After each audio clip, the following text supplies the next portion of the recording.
ये जो संस्थान बनाई जा रही है, ये पोस्ट ग्रेजुएट शिक्षा का केंद्र है। इस बिल के अनुसार पोस्ट ग्रेजुएट। अब सवाल ये आता है कि इसका सीधा मतलब ये है कि यहाँ पर एमबीबीएस की जो पढ़ाई चल रही थी वो बंद हो जाएगी। तो जो 750 लड़के पढ़ रहे हैं वो, और जो इस साल 150 भर्ती होने वाले थे, 150 सीटें मौजूद हैं, उनका क्या होगा? उनके भविष्य का क्या होगा? क्योंकि ये तो पोस्ट ग्रेजुएशन देगा। अंडर ग्रेजुएट की तो क्लासेस चलेगी नहीं इसमें, तो सारी रिम्स में तो ये रिम्स का माननीय मंत्री महोदय, रिम्स का मतलब क्या है ये बता दो आप मुझे। क्या मतलब है इसका? हाँ बताओ बताओ बताओ। अरे भाई R4 जवाब में बता देंगे मानिए, आप तो अपनी बात रखें। R4 राजस्थान, आगे क्या है? R4 तो राजस्थान हो गया, बाकी रिम्स का मतलब क्या है बताओ? अरे बता देंगे, आप तो आपकी बात रखो साहब। अभी जब उत्तर देंगे बता देंगे। हमारे प्रदेश, आपका समय निकल रहा है, आप अपनी बात रखें। हमारे प्रदेश के मुख्यमंत्री जी का ये हाल है, उप मुख्यमंत्री जी का। अभी जवाब नहीं दे रहे, जवाब बाद में देंगे। जवाब देते समय देंगे साहब।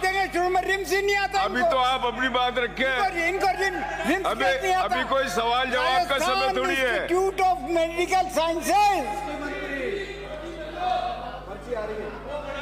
क्या आया? लाहौल बिला कुव्वत।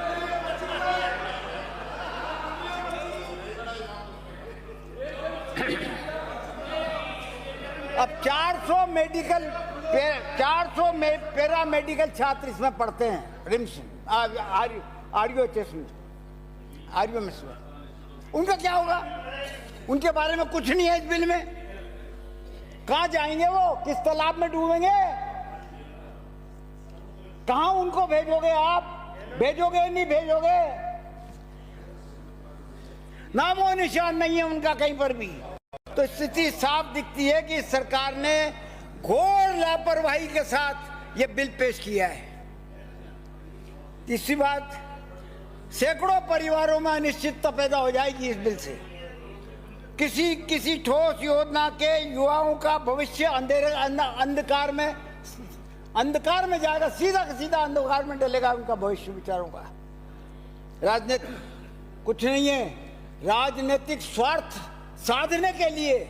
और कांग्रेस के वक्त में जो चिकित्सा की जो है बड़े चिकित्सा की के उपलब्धियां थी, उनको मिटाने के लिए आप ये रिम्स नाम का एक चीज लेके आए हैं। ये क्या है? बिल पढ़े ही नहीं, बिल पे खुद पे लिखा हुआ है, लेकिन इन्होंने अध्ययन किया ही नहीं।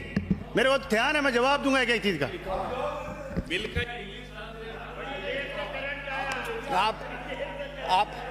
आप ज्यादा ज्ञानी हो इनसे। गहलोत साहब ने बताया आपको, गहलोत जी ने देश सभापति महोदय, देश भर के सभी एम्स कहा क्या गया सरकार के द्वारा कि एम्स की तर्ज पर हम रिम्स को लाएंगे। देश भर में जितने भी रिम्स हैं वह सब पोस्ट ग्रेजुएट की एजुकेशन भी होती है और अंडर ग्रेजुएट की भी एजुकेशन होती है। दोनों स्तरों की चिकित्सा शिक्षा प्रदान उन एम्स में दी जाती है। ऐसे में ये कहना कि रिम्स का गठन जो है वो एम्स की तर्ज पे किया जा रहा है, बिल्कुल आंखों में धूल झोंकना है। प्रस्तावित विधेयक में जिस रिम्स की स्थापना की बात कही जा रही है उसमें medical college, dental college, nursing संस्थान, फार्मेसी संस्थान चलाने का उल्लेख है आपके सेक्शन 8 भी। मंत्री जी जरा 8 भी पढ़ना, सेक्शन 8 भी। अरे उठाओ तो सही किताब। अरे भाई किताब उठाओ, मैं पढ़ाता हूँ ना आपको। जब उनका समय आएगा तब जवाब देंगे साहब। अभी तो ये क्या लिखा हुआ आपने? ये 8B में क्या लिख दिया, इसको तो देखो। आप तो अपना बोलते चलो साहब, उनका समय आएगा जो अपना जवाब देंगे। अरे तो आप क्या उनसे आप ये तो कहोगे कम से कम कानून। अरे तो अभी सारे जवाब आपको अभी दिलवाएंगे। आप तो अपना विषय रख दे। आप साहब राजस्थान में चिकित्सा में तरक्की में रुचि नहीं रख रहे। पीजीआई इंस्टीट्यूट जैसा इंस्टीट्यूट बनेगा, पीजीआई इंस्टीट्यूट जैसा बनेगा, पोस्ट ग्रेजुएट राजस्थान आगे बढ़ेगा। आप हमेशा पीछे हो। आप उस सरकार में मंत्री थे जो 20 महीने तक चिकित्सा व्यवस्था के कारण मुख्यमंत्री सीएम रेजिडेंस में बैठे रहे। मुख्यमंत्री अशोक गहलोत कहाँ चिकित्सा में आपने काम किया? राजा ये आपका सब्जेक्ट नहीं है, आपका सब्जेक्ट आ जाना जब आ जाना मैदान में। बैठिए। लेकिन ऐसे समय भी कर लो बहस, कोई बात में आपको लगता है ज्यादा ज्ञानी हो तो कर लो बहस। नहीं तो ये बोल रहे हैं ना हमें ही ध्यान है तो हम उस बात में बात कहें।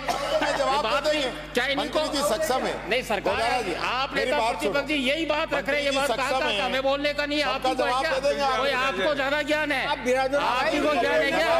नाम पूछ रहे कोई आप ही को ज्ञान है सारा। मंत्री महोदय आप भी बुराई, आप क्यों परेशान हो रहे हो? बैठो केदार साहब। आर यू आपका समय भी हो गया साहब, जल्दी। RUMS में ये क्या हो रहा है? ये कब पर्याप्त। अरे अभी तो चालू किया मैंने। अरे तो कोई दिन भर बोलने का विषय थोड़ी है साहब, बस ये हो गया। इसको जल्दी आप संक्षिप्त बिराजी प्लीज। सभापति जी इसमें कोई बहुत लंबा समय नहीं दिया जाएगा। नहीं होता है। नहीं बिल के ऊपर कोई समय नहीं होता।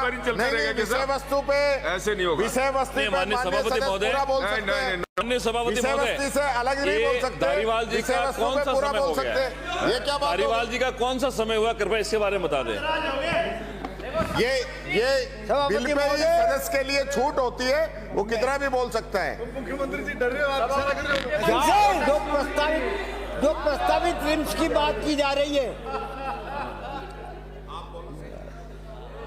सभापति महोदय, जो विधेयक में जो जिस रिम्स की स्थापना की बात की जा रही है उसमें medical college, dental college, nursing संस्थान, फार्मेसी संस्थान चलाने का पहले से ही उल्लेख है। आपके सेक्शन 8B में ये लिखा है। लेकिन इन सभी संस्थानों का संचालन पहले से ही जब वहां पर चल रहा है तो फिर उसको वहां से उठा करके रिम्स में डालने का मतलब क्या हुआ? मतलब तो ये हुआ कि एक दुकान जो चल रही है उसको तो बंद कर दो और दूसरी दुकान खोल के कह दो कि रिम्स खोल दिया हमने। अरे भाई चल रही है जिसको चलने दो, दूसरी खोलनी है तो दूसरी खोलो, बाकायदा खोलो, खूब आराम से खोलो। हमारा सबका समर्थन है आपको, खूब खोलो। इससे स्पष्ट ये है कि रिम्स अधिनियम ये जो एक्ट लाया गया है उसमें किसी भी प्रकार की कोई नई बेसिक मौलिक सोच है ही नहीं।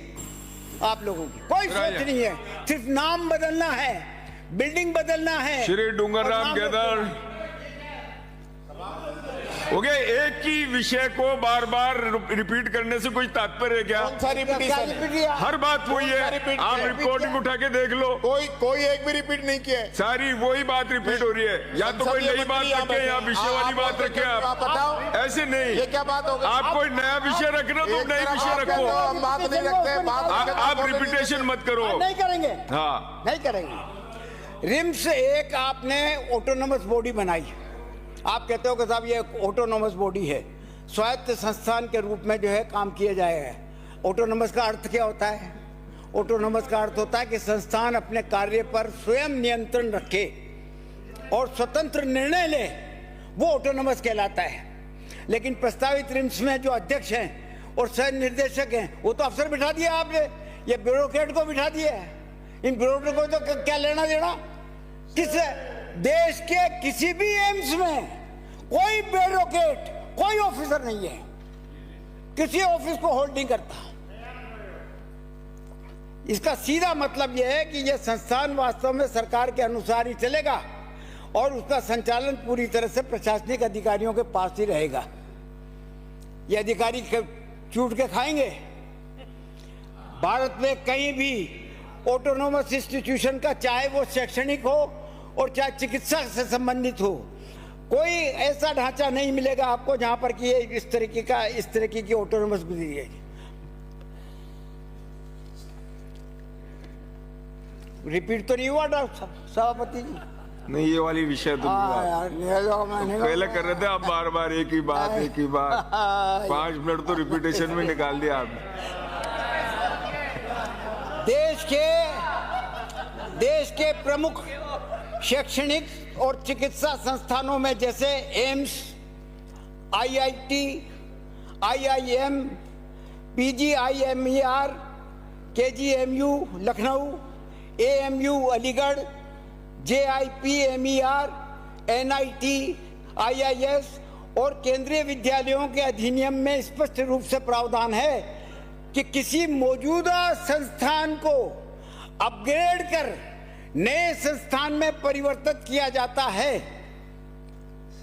मंत्री जी, ये निवेदन है मेरा, इसको सुनो आप, बड़ा महत्वपूर्ण मामला है। आपको आसन को इंगित करके जो भी कहना अपनी बात कह आप सकते तो हैं। इधर मंत्री जी बोलेंगे अपने, बार-बार मंत्री जी को इंगित कर रहे हैं। आप इधर देखें साहब, आपने माननीय वरिष्ठ आपने तो आसन सदस्य, के सामने बोल लिया ना, अब विराज जाओ। आप तो इधर देखें साहब, विराज जाओ। आपका ड्यूटी है आसन को इंगित करें। आप तो इधर देखें साहब। दिक्कत तो ये है प्रावधान है कि आसन पे जो शक्ल है वो इनको पसंद नहीं। किसी वक्त खत्म कर रहा हूँ, 2 मिनट में, 2 मिनट में खत्म। जल्दी, बहुत समय है।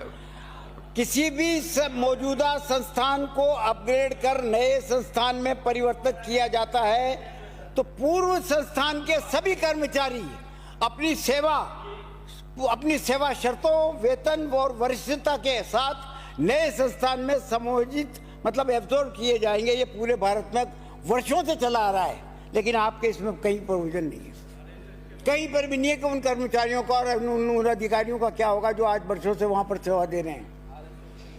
ये प्रस्तावित रिम्स अधिनियम में ये प्रावधान पूरी तरह से उल्टा कर दिया आपने।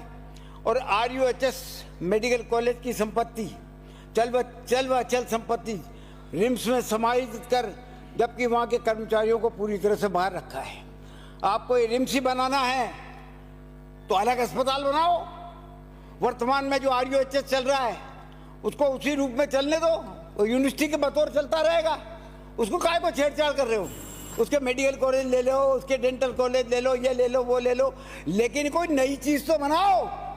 ये पुरानी उस दुकान के, एक दुकान के पुराने सामान उठा करके दूसरी दुकान खोल रहे हो आप तो। बिराजिए साहब, श्री डूंगरराम मेरा हो गया साहब, अब आगे नहीं बोलने दोगे आप। काफी बोले। मैं आपकी बात मान लेता हूँ, आपकी बात मान लेता हूँ, आपकी बात मान रहा हूँ। देखो मैं, धन्यवाद श्री डूंगरराम गेदर। और मैं ये निवेदन करना चाहता हूँ कि इस बिल को सेलेक्ट कमेटी के सुपुर्द कर दिया जाए ताकि अच्छी तरह से दुरुस्त हो, क्योंकि मंत्री जी तो लाचारी में आके बैठ गए यहाँ पर, मंत्री तो दूसरे थे।